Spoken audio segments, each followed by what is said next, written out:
जो भगवत प्राप्ति की इच्छा रखता है और ब्रह्मचर्य का पालन करता है, उसकी इंद्रियां शांत हो जाती है। सिद्धांत समझो। खूब भगवत भजन करो, चाहे गृहस्थ हो चाहे विरक्त। संतान उत्पत्ति की आवश्यकता है तो ब्रह्मचर्य नष्ट करो, नहीं तो गृहस्थ में भी ब्रह्मचर्य रहा जा सकता है। हर समय थोड़ी तुम्हारे अंदर विकार रहता है। बहुत सात्विक गृहस्थ हमने दर्शन की, बहुत सात्विक। पर अब तो ऐसा देखना सुनना बोलना खाना पीना हो गया है कि ब्रह्मचर्य तो एक स्वप्न जैसी बात है, कोई इसे धारण ही नहीं करना चाहता। उसका कुपरिणाम सब भोग रहे हैं, सब भोग रहे हैं। नई अवस्था है, पता नहीं चलता है कि इसका जीवन का क्या उद्देश्य है, ये जीवन क्या है, समझ में नहीं आ रहा। मतलब कोई बाहरी संसारी हो तो चलो, बेचारे को मार्ग नहीं पता है, रोज सत्संग सुनते हैं, उनको यह पता नहीं कि मेरा उद्देश्य क्या है। अभी तक किसी यही समझ में नहीं आता, उद्देश्य क्या है तुम्हारा। भोग उद्देश्य है तो नाटक क्यों कर रहे हो, जाओ मरो जाके भोगों में। अगर योग उद्देश्य है तो फिर चूक क्यों कर रहे हो, आगे बढ़ो। संपूर्ण इंद्रियां शांत हो जाती है उसकी, जिसके अंदर भगवत प्राप्ति की इच्छा और ब्रह्मचर्य पालन। शब्द याद करो, ये शास्त्र है। यही तो हम चाहते हैं, इंद्रियां शांत हो जाए, यही चाहते हैं हम। भोग नहीं चाहते हम सब। हमारी इंद्रियों में जब वेग आता है तो हम परेशान हो जाते हैं, ये कैसे शांत होंगी। तो पूर्वाभ्यास रहा है, यही रास्ता रहा है कि जब वेग आवे तो इंद्रियों से भोग करो तो शांति मिल जाएगी, ऐसा। और ये उल्टा है, त्यागात शांतिरंतरम। भोग का वेग आए, सह जाओ तो शांत हो जाओ। पर उल्टा बात हमारी बुद्धि सिखाती है कि भोगों को भोगो तो शांति मिल जाएगी। और भगवान कह रहे, जिन्होंने रचना रची इंद्रियों की और भोगों की भी, वो कह रहे त्यागात शांतिरंतरम। तुम उनका त्याग कर दो तो शांति को प्राप्त हो जाओगे। चाहते हम शांति ही है, पर हमारी दुर्दशा है। एक आदमी गंगा के किनारे शांत बैठा, गंगा की तरंगों में आनंद ले रहा था। उसका मित्र आया, ओ वो कैसे बैठे हो, शांत बैठे। अरे नहीं भाई, कुछ करना चाहिए। वो चुप, बोलो ना, कुछ करना चाहिए। करने से क्या होगा, कुछ करोगे तो पैसा मिलेगा। पैसे से क्या करेंगे, भोग सामग्री लेंगे। भोग सामग्री से क्या करेंगे, भोगेंगे। भोगने से क्या होगा, शांत हो जाएंगे। बोले तुम्हारी गलत बात है, भोगों से शांति तो प्राप्त नहीं होती। मैं अभी शांत बैठा हूं और तुम मुझे अशांति की प्रेरणा दे रहे हो कि कुछ करो, धन मिलेगा, उससे भोग मिलेगा और भोग के बाद शांति मिलेगी। ऐसा कभी हो ही नहीं सकता। भोगों के भोगने से अशांति और तृष्णा पैदा होती है। बस ऐसा ही मेरा मित्र मन है, ये सिखाता है, यही सिखाता है। हम शांत बैठना चाहते हैं, ये मुझे अशांति के मार्ग में लेकर शांति दिखा रहा है। संभालो संभालो। सबसे चूक हो सकती है, चूक को संभाल ले वही साधक है। अगर चूक ना हो तो साधक थोड़ी हो, तो सिद्ध है। साधक का शब्द ही है कि वो साधना कर रहा है, उससे चूक हो सकती है, पर वो चूक पुनरावृत्ति में नहीं आनी चाहिए। एक बार चूक हो गई, संभाल लिया। भगवान उस चूक को चूक ही नहीं मानते हैं जो संभाल ली जाए। जो बार बार पुनरावृत्ति की जाती है वो अपराध है, वो दंड है, उसको भोगना पड़ेगा। कोई और दंड नहीं देगा, वही क्रिया, वही चेष्टा तुम्हें जला देगी, तुम्हें अशांत कर देगी। एक क्षण की चेष्टा पूरे जीवन भर के लिए तुम्हें जलन पैदा कर सकती। पूरे जीवन एक चेष्टा तुम्हें विमुख कर सकती है, पूरा जीवन बर्बाद कर सकती है। तत्ते पदम संग्रहेण प्रवक्षे, ये समस्त साधनों का आखिरी फल है। जब कोई भगवत प्राप्ति की इच्छा करके ब्रह्मचर्य, ये बहुत खास बात है, बैठा लीजिए आप सब। ब्रह्मचर्य की अत्यंत आवश्यकता है। बिना ब्रह्मचर्य के अध्यात्म की चढ़ाई पर नहीं चढ़ सकते हैं। आपको परेशानी इसलिए होती कि आप उसी का चिंतन करते हैं। चिंतन छोड़ दीजिए, अभ्यास के द्वारा ऐसा चिंतन कीजिए। ऊपर प्रभु ने वर्णन किया, अभ्यास योग युक्तेन चेतसा नान्यगामिना। अपने चित्त को प्रभु के नाम रूप में लगाइए। भोगों का चिंतन ही ना हो तो कोई परेशानी नहीं भोग त्यागने में। भोग त्यागने में इसलिए परेशानी है कि हमारा भोग चिंतन मुझे चैन से नहीं रहने देता। अंदर से देखिए, कोई भी भोग क्रिया होने के पहले उस भोग में तदात्म होता है और चिंतन होता है। क्रिया बाद में होती है, सब कार्य पहले हो जाता है चिंतन के द्वारा। अब चिंतन के द्वारा उससे जो सुखानुभूति हो रही, अब वो क्रिया में सुखानुभूति प्राप्त करना चाहता, वो है नहीं।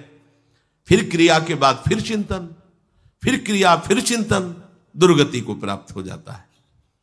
चिंतन बदल गया, फिर क्रियाओं का कोई महत्व ही नहीं रह गया, भोगों का कोई अस्तित्व ही नहीं रह गया।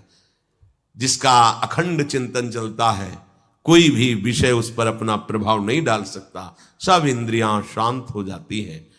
अब उससे प्राप्त हुआ जो आखिरी फल है साधना का, भगवान कह रहे ये आखिरी फल है। पदम संग्रहेण प्रवक्षये, वो उस परम पद में प्रवेश कर जाता है।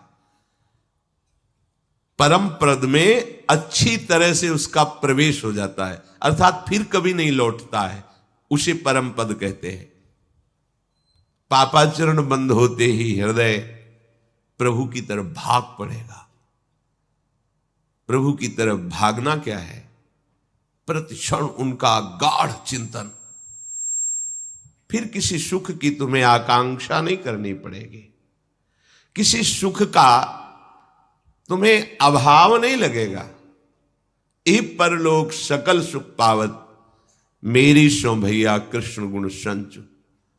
तुम्हें मेरी शपथ है, तुम कृष्ण के गुणों का गायन करो, कृष्ण नाम रटो, कृष्ण रूप ध्यान करो, इसका फल होगा प्रियाजू के चरणों में प्रीति। जिसका गोरे चरणारविंद से संबंध है, यह परलोक किसी भी सुख की चाह ही नहीं रह जाती। प्रभु करुणा करके कह रहे हैं, वही आचार्य है, मेरी कसम तुम कृष्ण के गुणों का संचय करो, तुम्हें इस लोक परलोक में सब सुख मिल जाएंगे, कोई अभिलाषा अधूरी नहीं रह जाएगी। पर भक्त्या युक्त अन्य संबंध, अन्य महत्व बुद्धि, ये कलंक है हमारी भक्ति में, नहीं समझ रहे।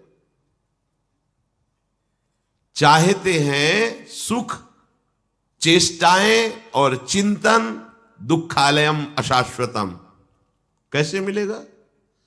चाहते हो अविनाशी पद और भोग दृष्टि रखते हो विनाशी की, प्रियता रखते हो विनाशी की, गाढ़ चिंतन करते हो विनाशी भोगों का, कैसे अविनाशी पद का अधिकार प्राप्त होगा?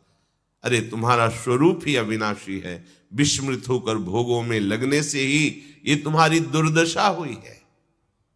भक्त्या युक्ता, अपने हृदय को भक्ति से युक्त करो। आराध्य देव की शिवा और कहीं चिंतन न जाए। अभ्यास योग युक्तेन चेतसा नान्यगामिना, स्पष्ट कह रहे हैं प्रभु, परमं पुरुषम दिव्यम याति पार्थान चिंतयेत्। निश्चित परम पुरुष दिव्य, उस परमात्मा की तुम्हें अनुभूति होगी, उसका साक्षात्कार हो जाएगा। यदक्षरम वेद विदो वदन्ति, विशन्ति यद्यतयो वीतरागाः, यदिच्छन्तो ब्रह्मचर्यं चरन्ति, तत्ते पदम संग्रहेण प्रवक्ष्ये। प्रभु कह रहे हैं, वेद और वेद वेत्ता ब्रह्म ऋषि, जिसको अक्षर कहते हैं, वीतराग यति जिसको प्राप्त करते हैं, वीतराग जिनका राग खत्म हो चुका है, अर्थात सुदृढ़ वैराग्यवान, जिसकी प्राप्ति की इच्छा करते हुए जो ब्रह्मचर्य का पालन करते हैं, वो परम पद में तेरे लिए संक्षेप में वर्णन करता हूं।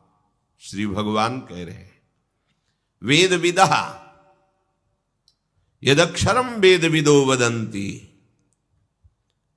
वेदों को जानने वाले ब्रह्म ऋषियों ने जिस अक्षर परमात्मा का, प्रभु का अक्षर जिसका कभी नाश नहीं होता, क्षर माने होता है नाश, अक्षर जिसका कभी नाश नहीं होता, जो सदा सदैव एक रूप रहता है, एक रस रहता है, अक्षरम ब्रह्म परमम विशंति यद्य तयो वीतरागाहा।